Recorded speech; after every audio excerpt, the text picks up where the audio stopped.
Olá, como vai? Sou Carlos Barroso com o debate de cena política. A Assembleia Legislativa de Minas vai viver uma inversão de papéis em 1º de janeiro.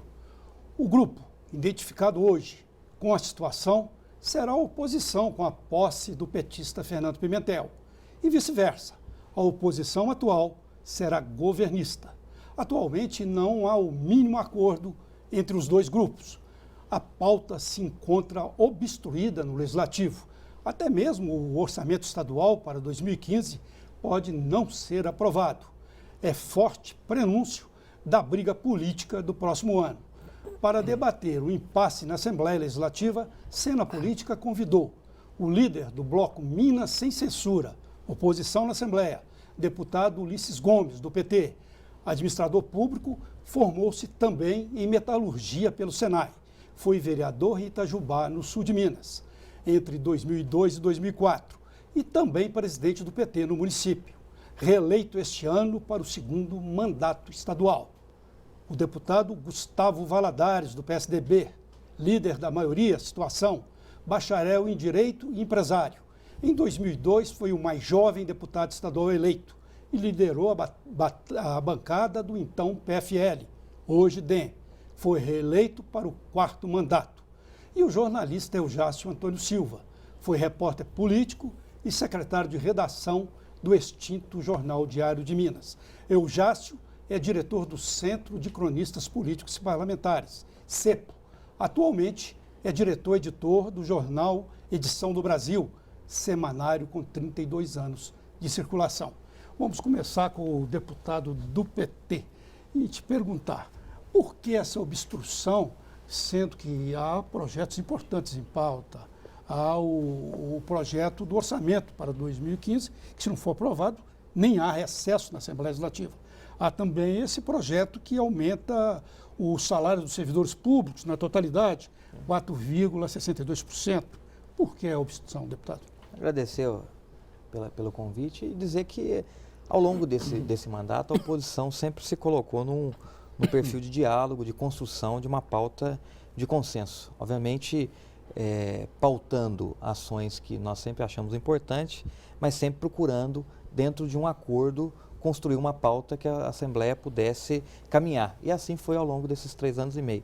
Neste momento, o impasse se dá muito pela dificuldade em que o atual governo tem colocado, seja para a equipe de transição, ou seja até mesmo pela pauta na Assembleia.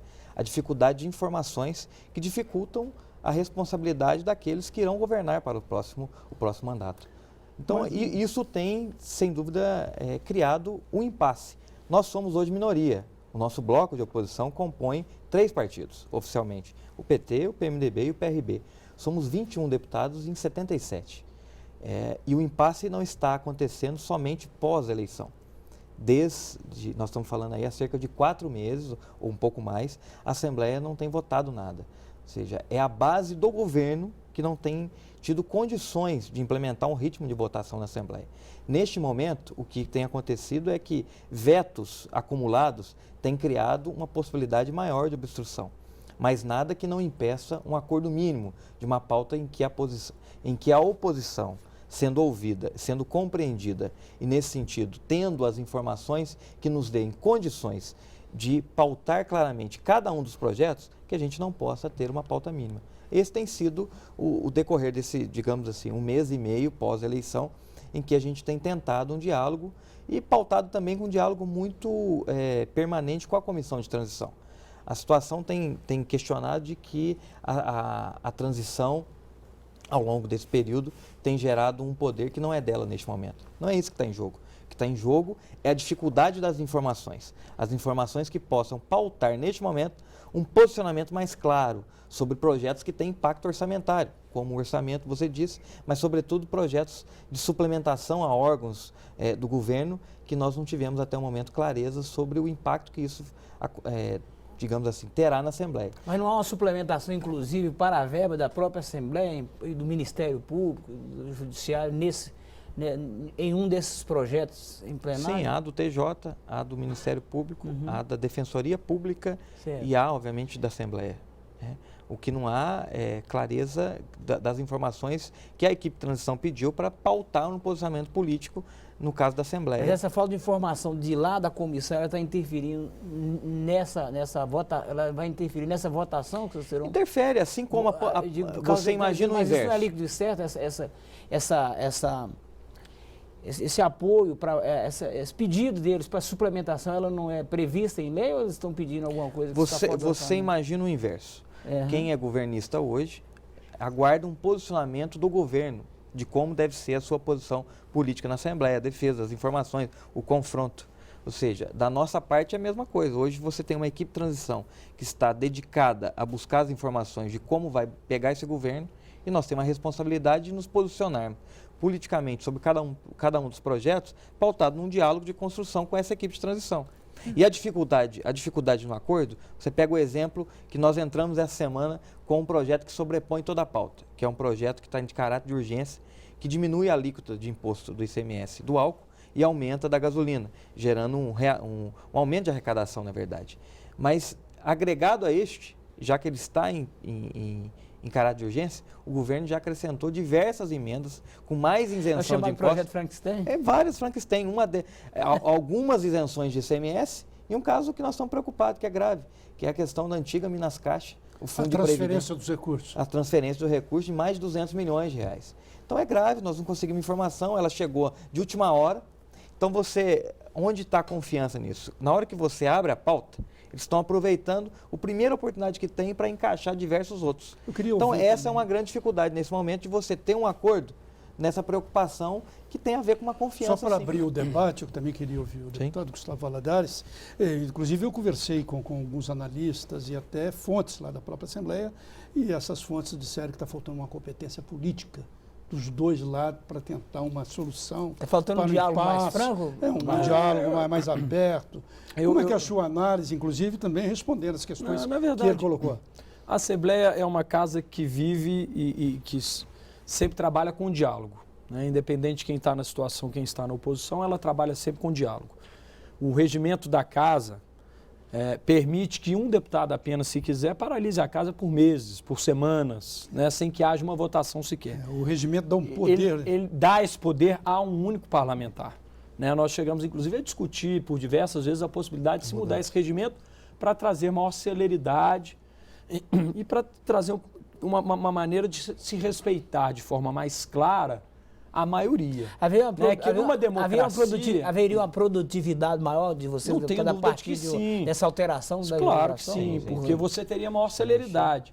Você permitir, somos 77 parlamentares, você permitir que um apenas tenha ferramentas para obstruir a pauta da Assembleia por semanas, na verdade você tem um regimento que está equivocado ou que, pelo menos no momento em que vivemos, no momento atual, encontra-se completamente ultrapassado. Né? Numa democracia tem que se respeitar a minoria, mas tem que se respeitar também a vontade da maioria. O deputado, ele disse aqui que o impasse já começa na comissão de transição de governos e que chega à Assembleia Legislativa. Essa é uma discussão que nós temos feito, sabe, Carlos? Que eu tenho colocado de forma muito clara. Eu acho que quando eu não estou aqui querendo fazer um confronto direto, o Ulisses é um grande amigo, um companheiro, mas o Partido dos Trabalhadores, eu acho que pela pouca experiência que teve em Minas ao longo dos últimos anos, em termos de administração, ele está se precipitando. Ele está considerando que a sua equipe de transição já é, na verdade, um governo de transição. E não é. Nós temos um governo. Perdemos a eleição, é fato, reconhecemos a derrota, estamos aprendendo com os equívocos que cometemos nas eleições recentes, tanto aqui no Estado quanto nacionalmente. Né? Estamos tirando e vamos tirar ainda muitas coisas para mudarmos o rumo, nós do PSDB e do nosso grupo político, para as próximas eleições. Mas nós temos um governo que está convalidado pela população mineira até 31 de dezembro de 2014.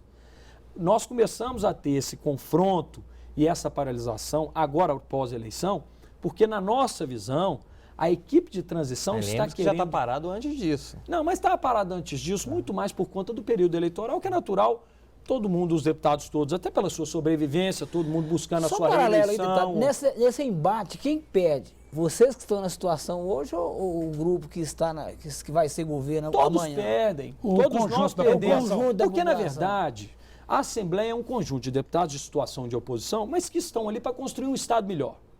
E só se constrói um bom Estado, um Estado melhor, mais preparado, com diálogo. E o que está havendo agora é uma breve interrupção do diálogo. Eu não acho que nós chegaremos em 31 de dezembro desse ano sem orçamento aprovado. Eu não acho que nós chegaremos sem os projetos que Mas são disse para o nos nosso... bastidores que o PT não tem interesse na aprovação do No aumento do funcionalismo. do orçamento e que Não, eles poderiam votar até abril. Seria, Não sei se existe na isso, verdade, na minha verdade. opinião, uma demonstração muito clara de uma total falta de vontade ou de disposição de se planejar um governo para 4 anos. Se começar um governo com a disposição de governar o primeiro ano sem um orçamento aprovado quando se entra no Mas pelo no estatuto mandato, não pode então votar eu até não abril? acredito. Até Eu abril me não recuso pode, a acreditar e tenho certeza que o Ulisses também vai concordar comigo que não é a vontade deles entrarem em 2015, em 1º de janeiro de 2015, com um governador empossado sem um orçamento aprovado. Isso não tem o menor cabimento. Então, o que falta, na verdade, é nós chegarmos num bom termo. Temos projetos que, para nós, do atual governo, são prioritários. O projeto desse que traz reajuste de 4,6% a todos os servidores do Estado é uma prioridade para o atual governo. Por quê? Porque é um compromisso que foi assumido pelo governo de ser passado esse aumento linear a todos os servidores, que é um compromisso do atual governo que tem que ser cumprido. Como eu disse, nós temos um mandato deste governo até 31 de dezembro, ele tem todo o direito de encaminhar. E por que está encaminhando de 4,6%? Porque não foi possível de encaminhar de 5, de 6, de 7, de 8, de 10, porque não teria condições de pagar. Deputado, eu vou ter de fazer um intervalo e eu vou voltar contigo para responder isso que ele colocou. Cena política volta já já.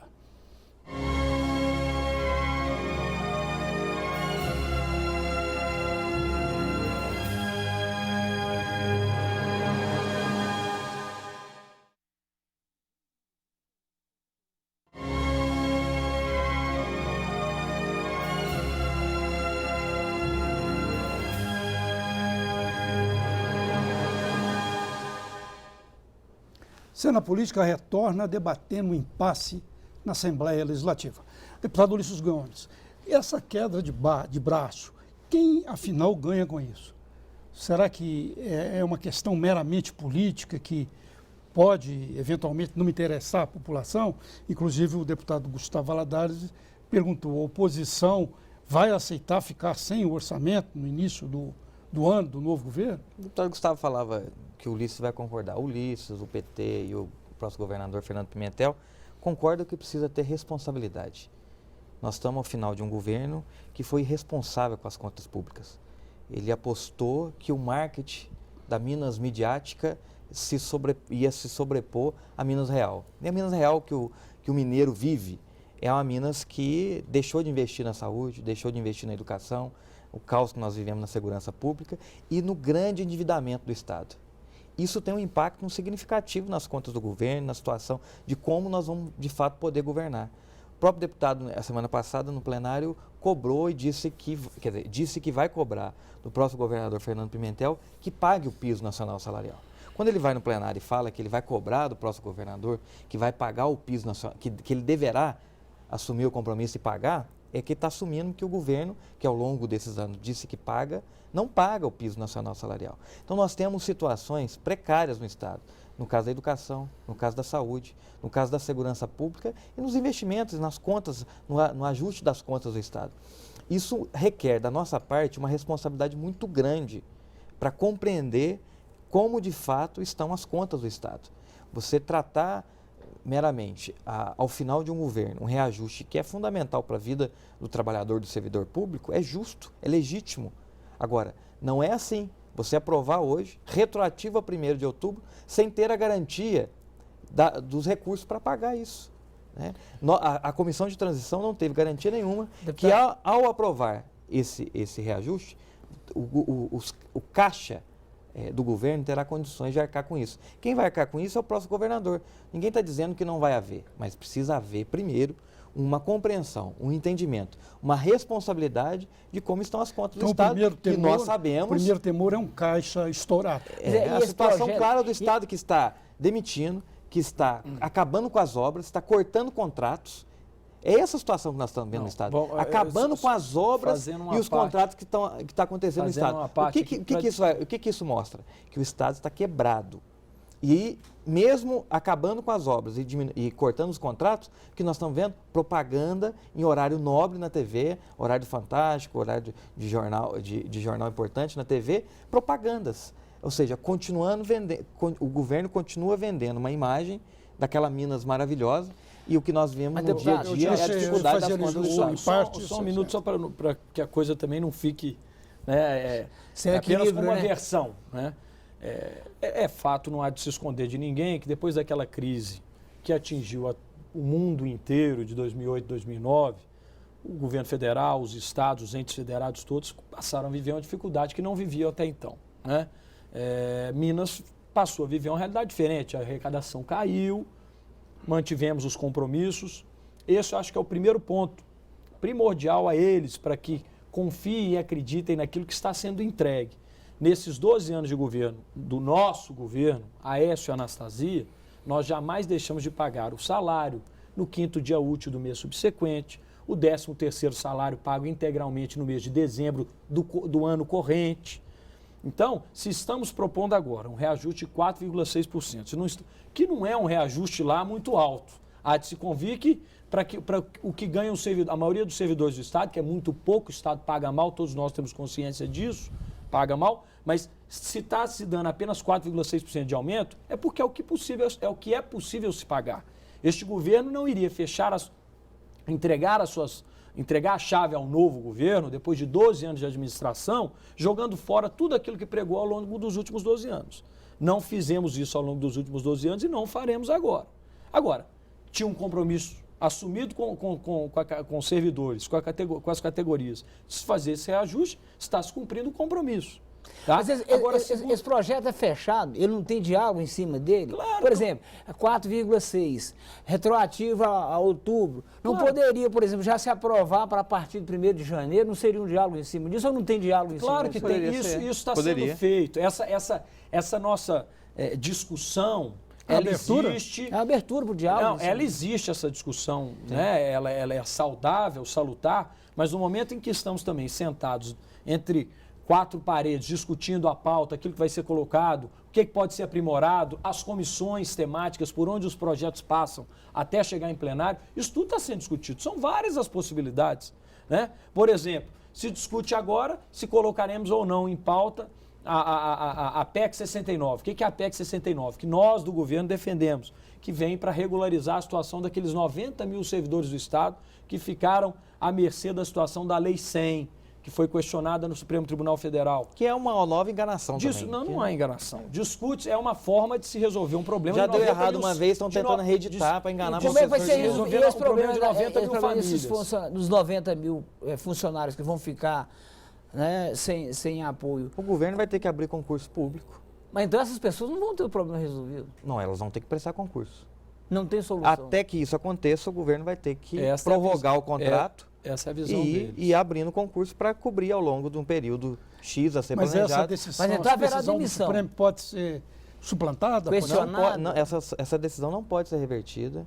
O que está sendo feito na Assembleia com essa PEC 69 é mais um processo de empurrar a enganação. Ou seja, é uma luz no final do túnel que está sendo vendida e não será entregue. Seria isso, deputado? Não. Na verdade, é o seguinte, é uma chance que estamos dando, é uma possibilidade que vemos, é uma luz no fim do túnel. Que não Pra quem será tá entregue no completamente final. no escuro hoje, 90 mil servidores, 90 mil famílias completamente no escuro, sem saber o que acontecerá a partir de 1º de abril do próximo ano, se nada for feito. Que elas terão que ser demitidas do Estado. Algumas com 25 anos, outras com quase 30 anos de serviço prestados ao Estado. É um drama à Né? vista, É digamos. um drama. Então, nós estamos tentando resolver o problema delas todas. Neste caso, acredito eu, deveríamos estar todos nós, os 77 deputados, solidários à situação, no que não está acontecendo. Mas é um assunto que também tem sido discutido diariamente lá dentro da casa. Se será colocado em pauta, se não será colocado em pauta. O caso, por exemplo, do projeto que trata do ICMS do etanol. vem reduzir. Por que vem reduzir o ICMS do etanol? Não é para aumentar a arrecadação, é para se privilegiar, se melhorar a questão dos produtores de etanol do Estado, que estão espalhados por várias regiões do Estado, que vivem uma situação complicada, precisam de um incentivo. Que é importante, um produto tem o nosso apoio, genuinamente mas que aumenta a brasileiro, arrecadação quando que aumenta precisa- da gasolina. Não, se vai aumentar é bom para vocês, então não há razão. Se vai aumentar a arrecadação, não há razão deles obstruírem. Vão aumentar, vai aumentar a naturalmente, arrecadação para o vão próximo aumentar governo, também no posto, né, de gasolina. O valor da gasolina, né? O nosso posicionamento é favorável ao projeto, ao mérito dele. O problema é que eles estão aproveitando um projeto que está, digamos assim, à frente pelo prazo, e estão acrescentando o que Não é- costuma se chamar os Frankenstein. Frankenstein. Né? Entrou Ulisses, 33 mas emendas, vamos- resume vamos- oito- vamos oito explicar pras itens pessoas, de mas- isenção fiscal do ICMS e agora esse da Minas Caixa que entrou na última quinta-feira e que nós estamos, a equipe técnica Parece que, nossa está só avaliando. para quem está acompanhando a gente entender, parece que a Minas Caixa tem um valor que é da instituição, né? A Algo em torno de 200 milhões de reais. 330, parece. 213. 213. Bom, 213 milhões de reais. Isso seria transferido para o Caixa Único do Estado. E cerca qual de que- 400, deve ser em torno de 400 pessoas que dependem desse fundo, entrariam depois para o próximo governo pagar a aposentadoria desse. Ou seja, o custo fica para o próximo governo. Quais são os A prós e os a avaliação contras? que nós Vamos temos lá. hoje, sem as informações, é que este governo, para fechar as contas, vai pegar esse dinheiro, botar no caixa e acertar suas Isto contas. é uma operação que tem sido feita, não só por Minas, por diversos estados, de se trazer ao Caixa Único do Estado todos esses fundos.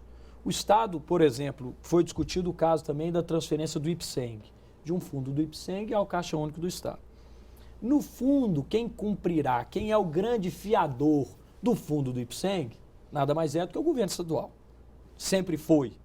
O Estado está transferindo o dinheiro que tinha nesse fundo ao Caixa Único e o Estado continuará honrando os compromissos. Ou fica aqui até um desafio à oposição, de se achar alguém que tem algum direito junto ao IPSENG, ao Instituto de Previdência do Estado, que não tenha sido honrado pelo Estado de maneira pontual. Né? Assim, no momento certo. O Estado vem cumprindo os compromissos e assim o continuará. É uma questão de gestão. Assim como eu disse, temos um governo até 31 de dezembro, foi uma escolha da atual gestão de se fazer essa transferência ao Caixa Único, se quiserem. E eles têm dito que é uma manobra contábil para que o Estado chegue ao final tapa-buraco, que falou. Na nossa opinião, é irresponsável. Que chegue ao final do seu mandato superavitário, vamos dizer assim. Mas se for isso, a partir de 1º de janeiro, com o novo governador do Partido dos Trabalhadores, eles façam o retorno desse dinheiro, porque o dinheiro não tem como ser inverso, gasto, ele não será gasto. Isso, a nossa Não se opinião, gasta prova 200 É apenas a irresponsabilidade jogo do de Estado contabilidade. contábil. e a Não incompetência se joga da gestão 200 e o endividamento que o Não Estado se chegou. gasta, deputado Ulisses, 203 milhões de reais em 30 dias que temos. Não se gastará. Devendo que o Estado deve, paga algumas O contas. Estado não deve funcionário. O Estado não deve fornecedor. O que o Estado tem, É um que ele, quando ele endividamento fala que está absurdo. endividado, o Estado tem, assim como todos os entes federados, tem a possibilidade de se endividar no seu limite. Como se endividar? Como? De buscar empréstimo. Primeiro que quem empresta dinheiro, Carlos, não empresta para quem é mal pagador. Vou lhe perguntar aqui, eu sou um cara que estou devendo há um ano aqui no mercado aí, na rua aí. Vem aqui e vou lhe pedir um dinheiro. Você não vai me emprestar, você sabe que eu tenho fama de mal pagador, você não me empresta o dinheiro. Agora, se eu sou um bom pagador, pago fielmente aos meus empréstimos, por quê? Todos vêm me emprestar, me ofereceram dinheiro. Banco do Brasil nos ofereceu dinheiro, Caixa Econômica Federal nos ofereceu dinheiro, Banco Interamericano nos ofereceu dinheiro, Banco Mundial nos ofereceu dinheiro, outros bancos de fomento mundial nos ofereceram dinheiro. Por quê? Porque somos bons pagadores. E hoje não há, e eles vão aprender isso a partir de 1º de janeiro, se já não sabe, não há como se administrar e se investir num Estado como o nosso sem a parceria com esses bancos de fomento. Não há como se administrar e investir no Estado Deputado, apenas com o seu dinheiro. Não na quantidade sala em que de foi imprensa que da endividou o Assembleia, Estado. na sala de imprensa da Assembleia, o que se comenta lá, assim, né, de bastidor, é que o grande presidente da Assembleia hoje é o vice-governador eleito, Antônio Haddad. Como é que é essa história? Eu disse isso aqui até nos bastidores ao deputado Ulisses Gomes. Desculpa, mas é que se fala assim. Ele tem Não, sido muito inábil nas suas colocações. Foi deputado estadual comigo, foi meu colega, é hoje vice-governador eleito, tomará posse a partir de 1º de janeiro, mas tem tentado pautar a Assembleia de uma maneira até muito grosseira, que eu acredito que até o deputado Ulisses e os seus correligionários não concordam, dizendo que a Assembleia não votará. Ele não tem mandato de deputado, ele não está ainda empossado vice-governador. É assim, deputado Ulisses? O Toninho é um grande companheiro, presidente do PMDB, vice-governador, tem uma habilidade, mais do que a habilidade dele, tem uma relação muito próxima da Assembleia, por ter trabalhado ali e pela amizade que tem. E ele tem dialogado, tem buscado o diálogo dentro da Assembleia. Ao falar que a Assembleia não vota, é o sentimento que ele está tendo da situação onde o governo dificulta informações mínimas, né, de abrir o caixa para mostrar qual é a real situação que nós vamos pegar o Estado. Então, obviamente, a situação tenta colocar no colo do Toninho que ele não está tendo habilidade para isso. Pelo contrário, ele está tendo muita habilidade em dialogar com aqueles que vão estar conosco no próximo governo. O governador Alberto Pinto Coelho falou no encontro de jornalistas políticos com a presença do Sua Excelência Carlos Barroso aqui presente, que ele já teve 2 contatos diretos com o governador eleito e que esse diálogo que a imprensa que está criando, né? Essa coisa de que não existe informação. Não foi isso que ele falou com a gente? Falou, mas ele falou também que abriria os números do governo apenas nos últimos dias, que é que ele dá um número real. E não um número é que a equipe de transição está vivendo uma novela de capítulos que estão sendo prorrogados. Ela assiste de forma teatral algumas apresentações que não levam concretamente a aprofundar dados que nos levem a ter certeza ou condições de afirmar a real situação econômica e financeira do Estado. O exemplo que nós falamos para encerrar do fundo é o que nós tivemos esse ano, que foi a extinção, o ano passado, do Fundo de Previdência também dos servidores, que extinguiu um fundo de previdência, o Estado, naquele momento, transferiu para um antigo fundo cerca de mais de 3 bilhões de reais e que, mais uma vez, agora está em deficiência, voltando a aportar cerca de 800 milhões por mês nessa situação, ou seja, cada uma das situações que a gente aponta com relação ao caixa do Estado, a única coisa que a gente encontra é endividamento, é a situação que nós vamos pegar esse Estado. Cena Política vai fazer mais um intervalo e volta já com o debate sobre a Assembleia Legislativa.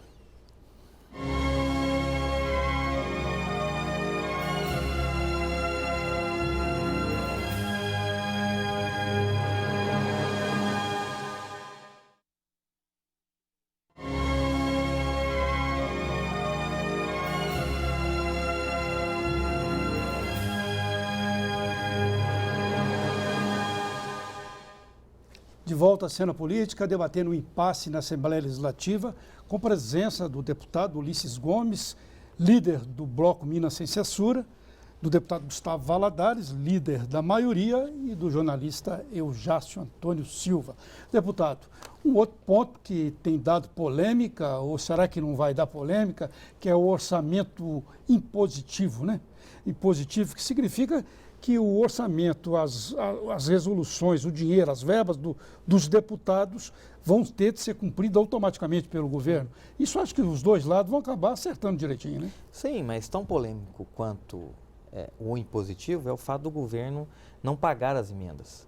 Nós tivemos essas semanas agora deputado da base, que aliás foi secretário do Estado, ou seja, com influência, com força política, pedindo em plenário para que o governador pagasse as emendas, para que não ficasse na história como o único governador que não pagou as emendas. Ou seja, hoje o Estado não está dando conta de pagar nem a emenda mínima de deputado da base.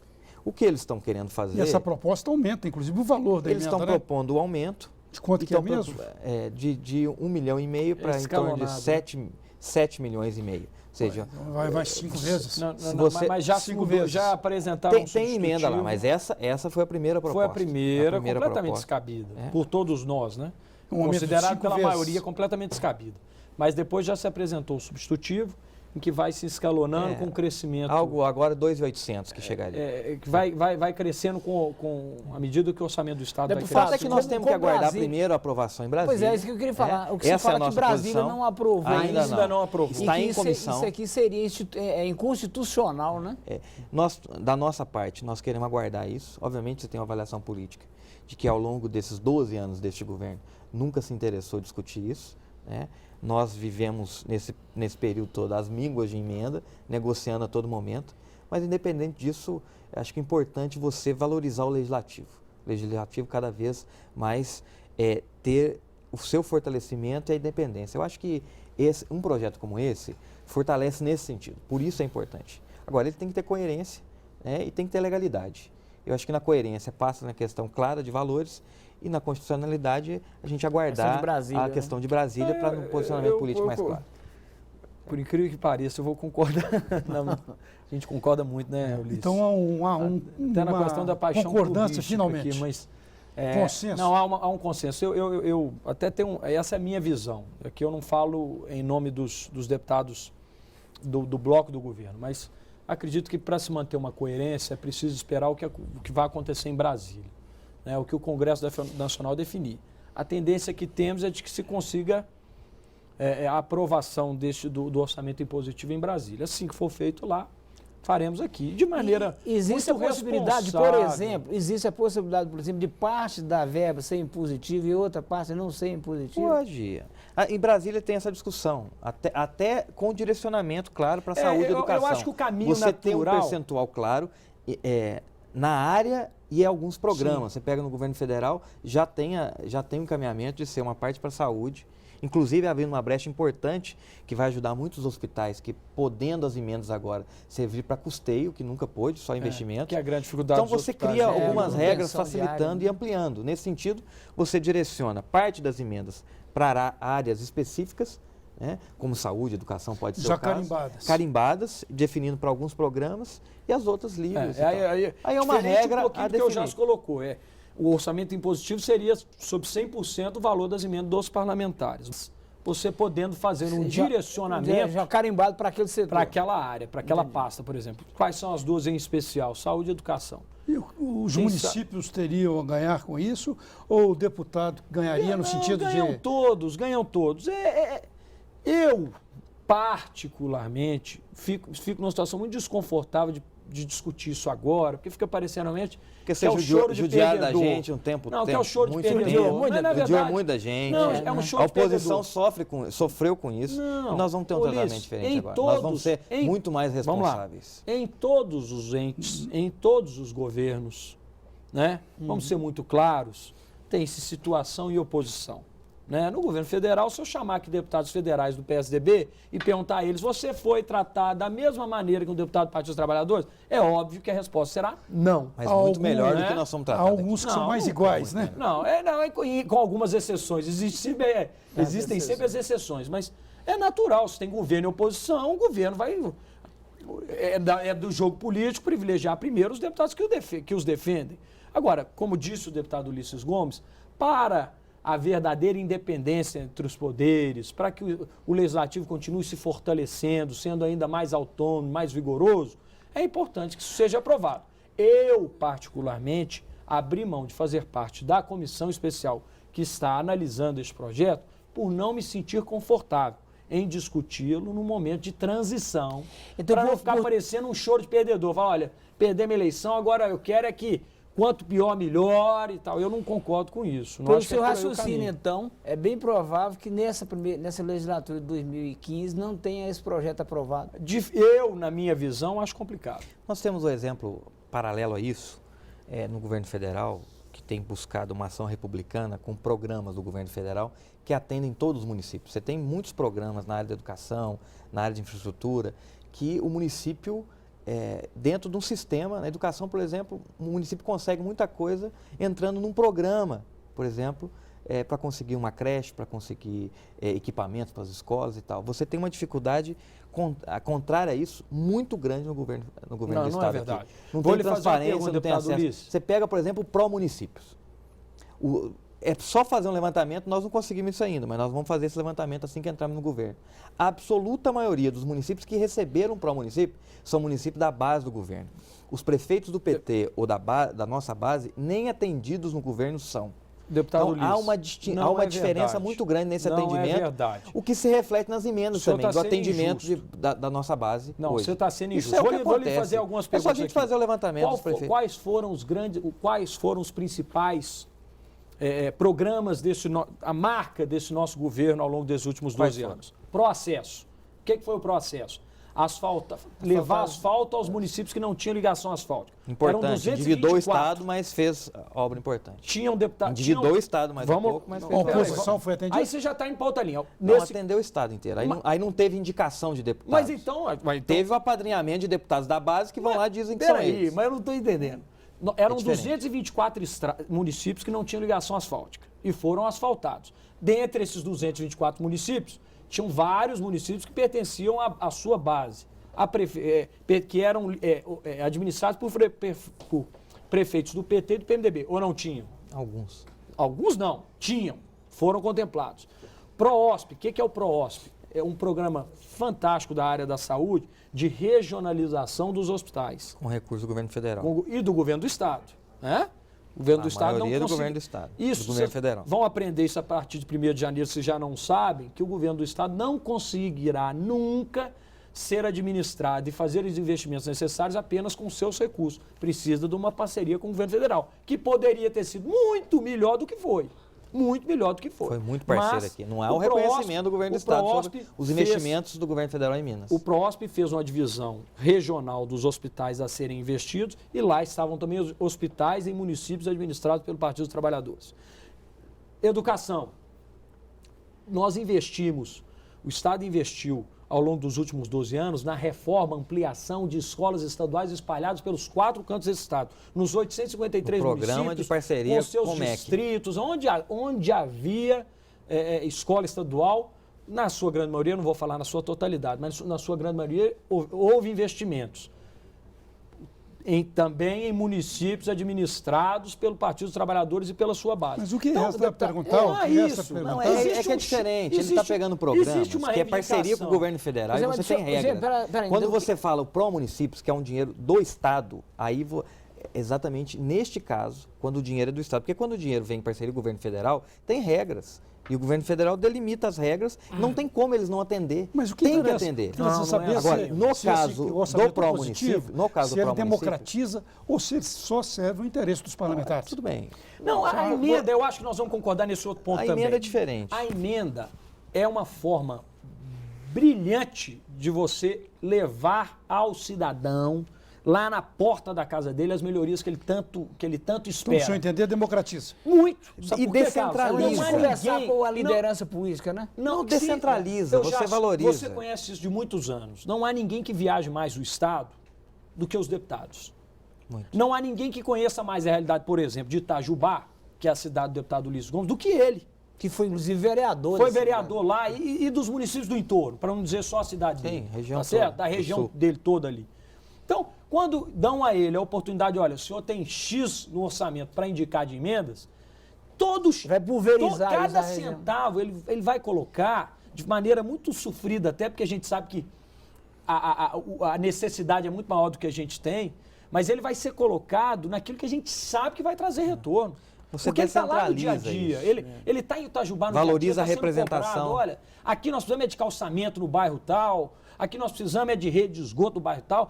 Nós precisamos está tendo problema de água, que agora virou moda, né? Com esse problema da falta de chuva, está tendo problema de falta de água no distrito de fulano de tal, da cidade de tal. Quem sabe disso, quem consegue receber essas demandas somos nós parlamentares. O secretário de Estado não consegue, não dá para chegar neles. Eu sempre defendi isso na minha vida pública e a campanha eleitoral, é o momento da gente dialogar com o eleitor, que a nossa função pública, nós somos eleitos para representar. E eu acredito que você legitima essa representação se você está presente e conhece. Sim. Senão você entra na lógica de substituto. Nós não somos substituto do povo. A gente é eleito para representar. E essa representação, ela tem que ter valor. É lógico que o cidadão, ele quer, de forma legítima, um resultado concreto. Porque eu acredito muito que a ação parlamentar nossa já legitimaria isso. A defesa que você faz no parlamento, os projetos de lei e tal. Só que para o cidadão está muito distante. Ele quer o resultado concreto. E as emendas, de alguma forma, ela compõe essa relação direta que o cidadão cobra, não só da presença do deputado, mas aquele que foi e conheceu a realidade. Você, com uma emenda, consegue destinar um recurso que o governo, pelos N programas que tem, não conseguiu atender. Muito bem, nós vamos para mais um intervalo e voltamos daqui a pouco com Cena Política.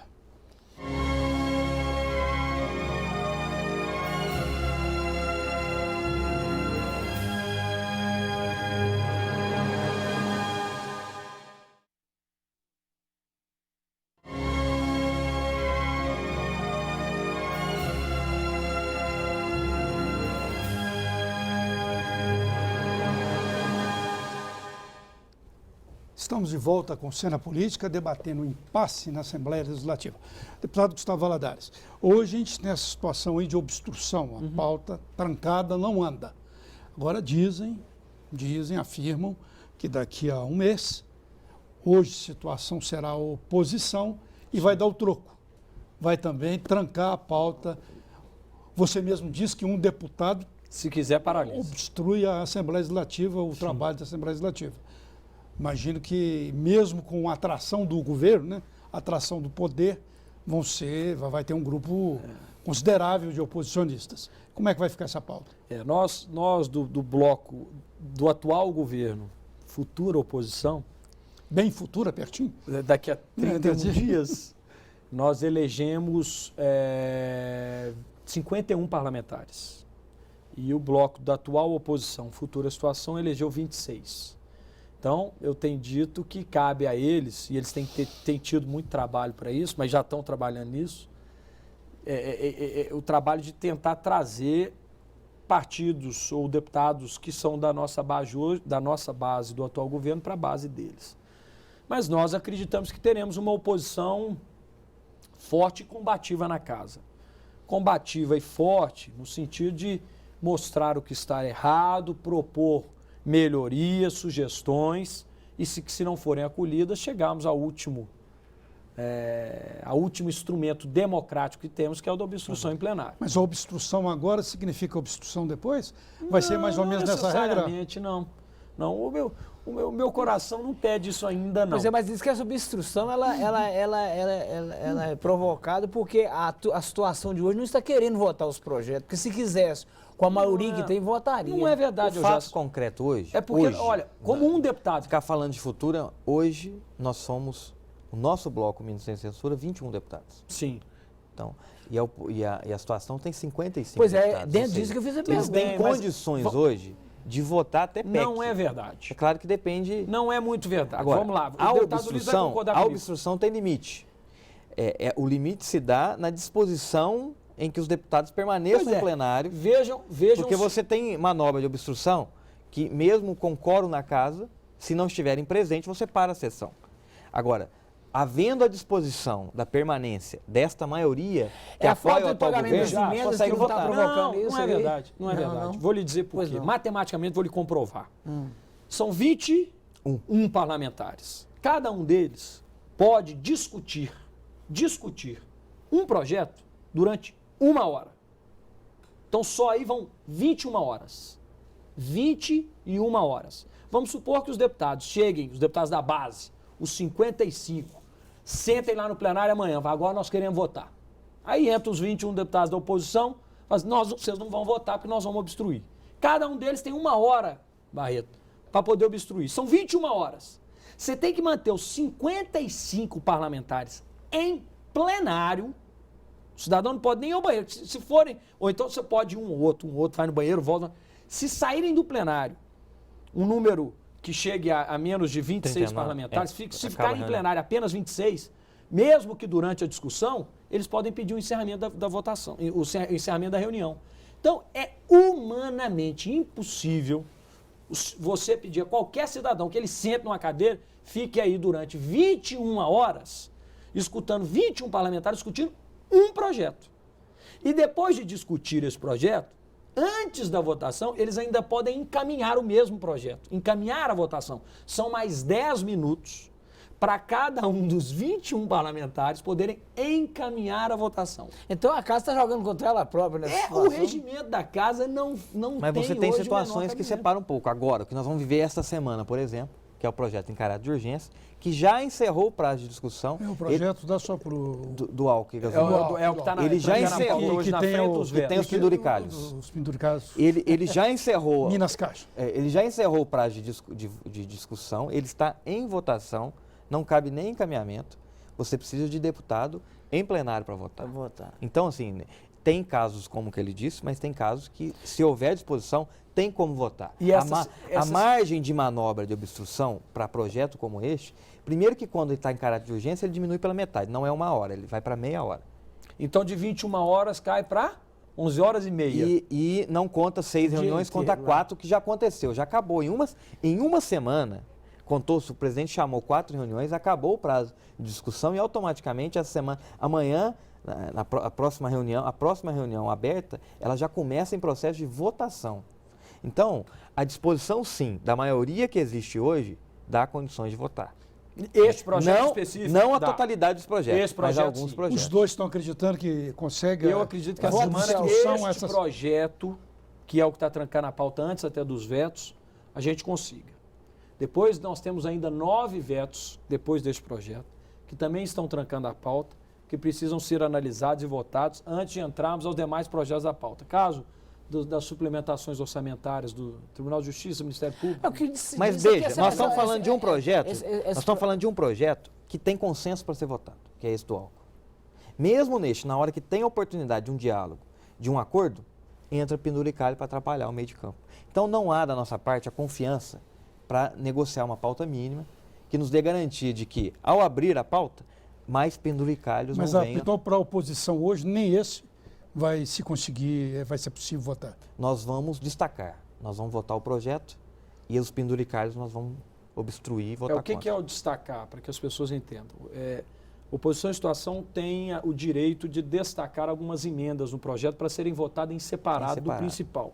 Você tem o projeto como um todo. O original lá, digamos. Não. Você tem um projeto que chegou, com os penduricalhos, como diz o Ulisses, com as emendas, com tudo, é o que está pronto para votar. Aí eles podem destacar alguns artigos desse projeto para serem votados em separado, para que quem sabe, eles consigam, por exemplo, derrotar... Deputado Ulisses, o senhor está dizendo que o orçamento pode ser votado ano que vem por causa da realidade do novo governo que vai assumir. Mas não corre-se o risco da oposição que ele vai comandar a partir de fevereiro ser mais pesada e pode também usar os artifícios das horas que ele pode falar lá dentro para obstruir também a votação o ano que vem? Não seria o caso de vocês fazerem um acordo agora para que votasse isso e resolvesse logo? Porque a mesma obstrução que vocês estão usando agora, que é de direito e é regimental, como diriam vocês, eles podem usar isso a partir de fevereiro, quando nós, ao longo obstrução geral, ao longo dos últimos anos, isso pode transferir para eles a responsabilidade de fazer o que vocês estão fazendo hoje, que é obstrução em cima dessas matérias. Nós tivemos inúmeros impasses, inclusive com o orçamento, ao longo dos últimos anos.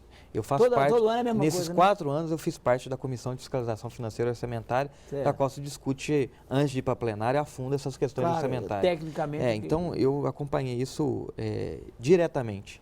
Nós tivemos N problemas e nunca, em nenhum momento, ao final, não teve acordo. Há sempre um entendimento para que o orçamento seja votado.